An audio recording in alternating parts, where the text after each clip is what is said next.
What's up guys, we're back with Cassie, and I think this is a very interesting video because I've not seen this before and I've seen a lot of questions on the forums about it. The questions are, what happens when you do put a truck camper on your truck, right? So I'm gonna do a before and after specs kind of thing. We got the miles per gallon in this video. I'm gonna talk about the lift and how much I lose, unfortunately, because right now you can see it looks pretty gnarly. I got some sick rake on the Tundra, right? But we're gonna measure all that. I'm gonna show you exactly what it looks like before and exactly what it looks like after. So first, let's get the measurement, the trusty tape measure here, on the front lift. So all I'm gonna do, this is gonna be the most scientific thing ever, I'm just gonna measure from the inside of the wheel well to the top of the wheel. So you can see, we got almost exactly, right at the apex, we'll call it 6.5 inches, okay? Obviously that's not gonna change as much as this one. Sad to even see this massive gap. It's almost too big right now. All right, so we got about exactly 9 inches of lift on the back. Obviously it's gonna decrease. That makes me a little bit sad by how much we're gonna have to see once we put the topper on. Now another thing that is interesting, and you can pretty much never park in underground, garages anymore. Maybe you're a drive-through person, I'm not, but it's always good to know the clearance of your car. So let's get that really quick. So before the camper, and this is gonna be kind of a rough measurement because of the bend of the truck, but I'll give it to you guys a little rough here. So it looks like I'm almost, we'll call that 82 inches because of the bend, right? Yeah, we'll call it 82 inches of height. Obviously when the camper's on, it's gonna be a little bit higher. Let's see how much higher it is, but it's also gonna be lower because it's gonna make my lift lower. But even more important, especially because right now as I'm filming this video, especially being in California, gas prices are freaking expensive.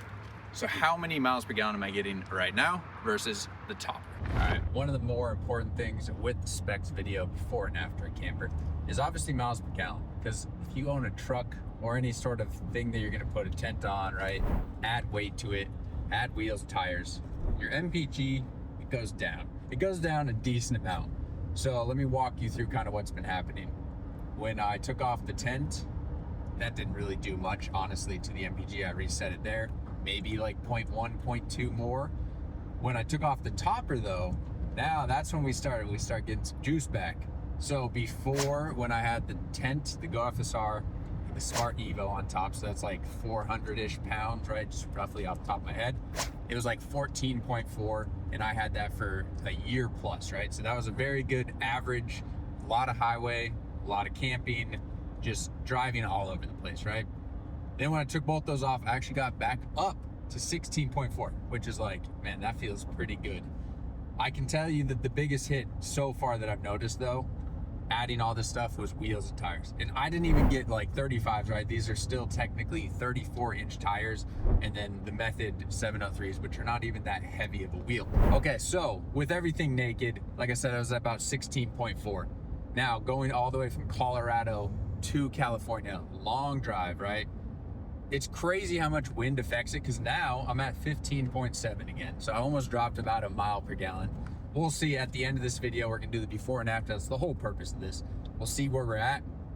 I'm imagining it's gonna go back down to that 14.4, maybe a little bit lower, because I'm gonna have less aerodynamics with, I feel like the tent on top of the topper kind of had that gap, right? I'm not gonna have a gap anymore.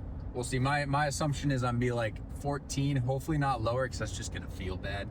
And then really quickly too, while I'm driving, nothing on the truck right now, this thing drives really smooth.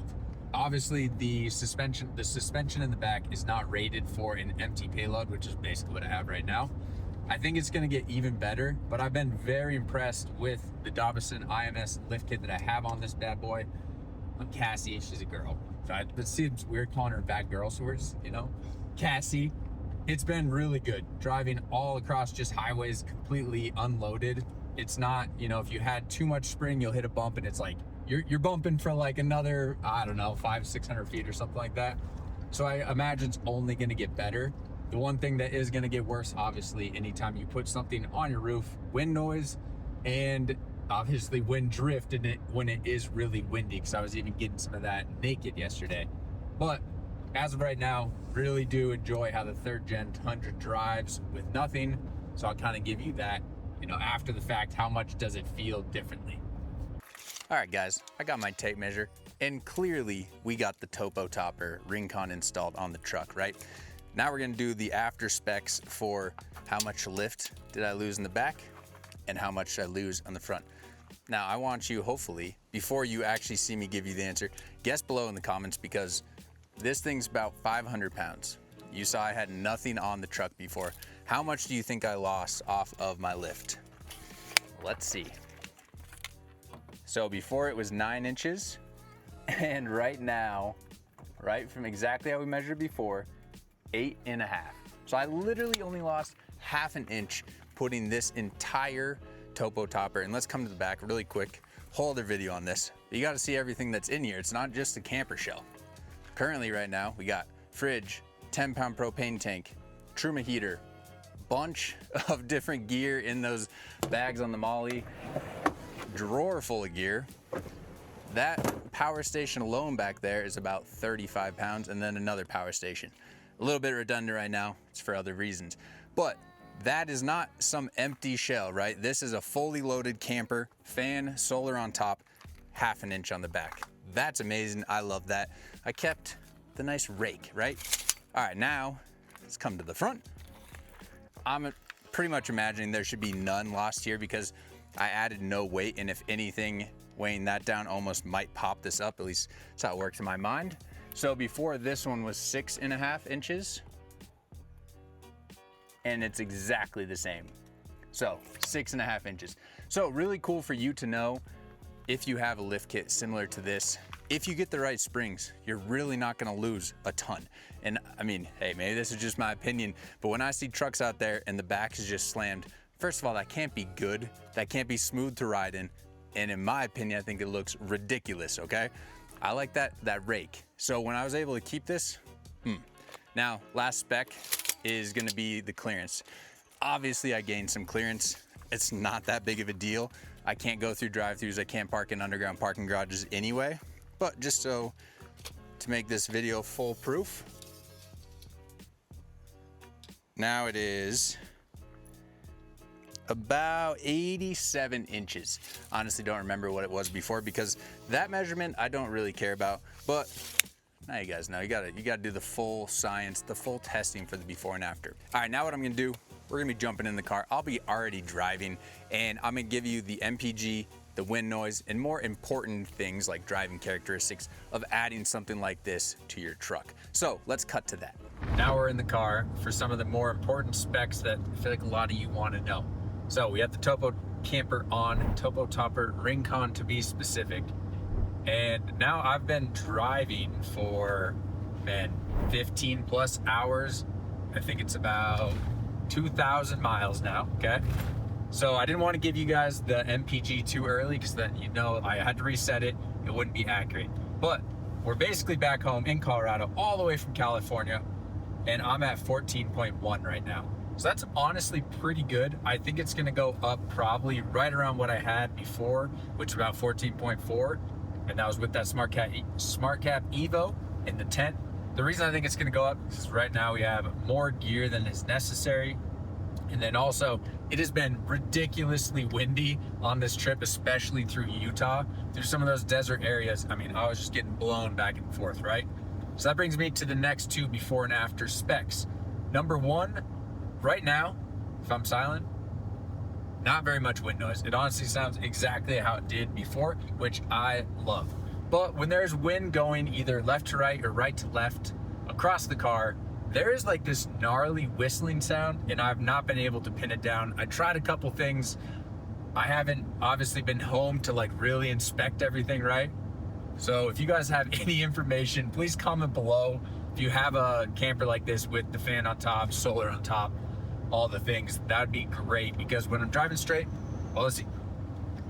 You guys might have heard it right there. Well, I don't know how sensitive the microphone is, but it is this pretty high-pitched whistling noise when we get some wind.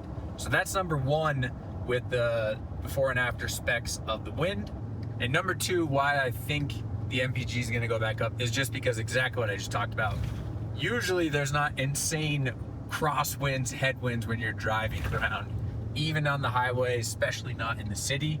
So for those reasons, I think it's gonna go back up. I'll keep you guys updated. But personally, I'm pretty happy sitting around 14 miles per gallon. Yes, I lost 2 miles per gallon, but for everything I gained, I don't even see that really mattering. Now let's finish it off with a couple more of the driving characteristics of the before and after. These are a little subjective. I've had many different, rigs on the back of this truck specifically. This drives pretty much the same as anything else that I've had. Yes, it does feel a little more sluggish. Obviously it was bare bones, right? Cassie was ripping before. But if I step on it right here, I still got some pretty good juice, and I'm also going up Vale Pass right now, which is a pretty steep pass. I'm able to easily get to 80 miles per hour. So I don't think I lost much power at all, but it does just, obviously suspension, so many factors in this. Obviously it feels a little more, I guess the best way would be like floaty, right? When I'm turning in and out. And then the biggest factor is you lose a lot of visibility. So I lost my rear view camera, right? That was actually a camera. Let's look at it. It is a black dot now. So I have to actually use the normal camera, which is usually not that bad, but I'm looking through 1 window, 2 window, 3 windows, and it's just, you can't really see much. And unfortunately with the suspension I kind of have some rake.